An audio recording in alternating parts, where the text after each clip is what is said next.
बिहार की प्रसिद्ध लोक गायिका और छठ गीतों के लिए मशहूर बिहार कोकिला पद्म भूषण शारदा सिन्हा के निधन पर पूरे राज्य में शोक की लहर है।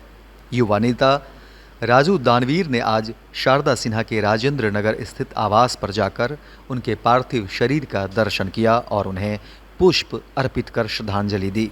इस दुखद अवसर पर उन्होंने उनके शोकाकुल परिजनों से मुलाकात कर संवेदनाएं व्यक्त की और ढांढस बंधाया। राजू दानवीर ने कहा, शारदा जी के निधन से लोक संगीत जगत ने एक अनमोल रत्न खो दिया है। उनकी मधुर आवाज़ ने लोक गीतों को एक नई पहचान दी। उनके गीत खासकर छठ पर्व के अवसर पर हर बिहारवासी के दिल में गूंजते हैं और वे हमेशा छठ के गीतों के माध्यम से जीवित रहेंगी।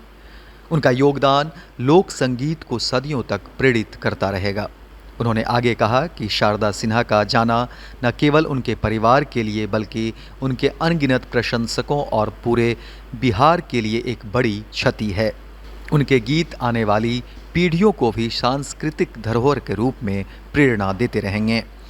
बिहार की शान पद्मश्री स्वर कोकिला शारदा सिन्हा जी के निधन की खबर अत्यंत दुखद है। उनकी आवाज़ में बसे हर तरह के गीतों का अनमोल खजाना हमेशा हम सभी के दिलों में गूंजता रहेगा। उन्होंने अपनी मधुर और सजीव गायकी से लोक गायन और सांस्कृतिक धरोहर को समृद्ध किया। उनकी कमी को कभी पूरा नहीं किया जा सकेगा।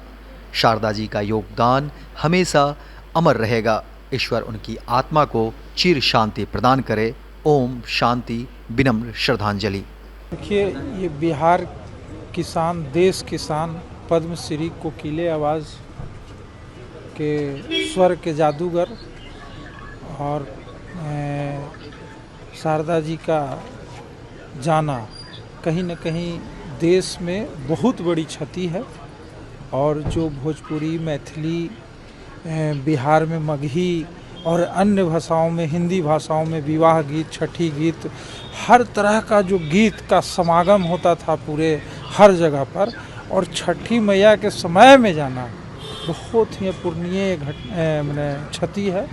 और हम ईश्वर से यही कामना करते हैं कि ईश्वर इन श्री चरणों में स्थान दे और सदैव जो है ना, भगवान इनके आत्मा को शांति दे और दोबारा कोई देश और बिहार में इतने बड़े गायिका के तौर पर और इतने मधुर स्वर और इतने भक्ति स्वर में अपने गायकी को प्रस्तुत करने वाला शायद ही कोई होगा। और आज सब जगह जो इनकी गीत बज रही है, यही इनकी विनम्र श्रद्धांजलि है, यही इनकी कहीं ना कहीं पहचान है। मैं पैनोरमा ग्रुप, जो सोचता है वो करता है।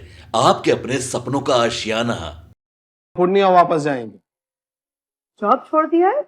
मतलब ये घर कैसे चलेगा? हम करेंगे क्या? और माँ बाबूजी क्या बोलेंगे?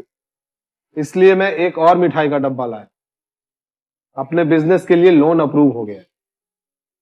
अरे लोन अप्रूव हो गया वो तो ठीक है, लेकिन पूर्णिया में हम रहेंगे कहाँ? अपना घर भी तो नहीं है वहाँ।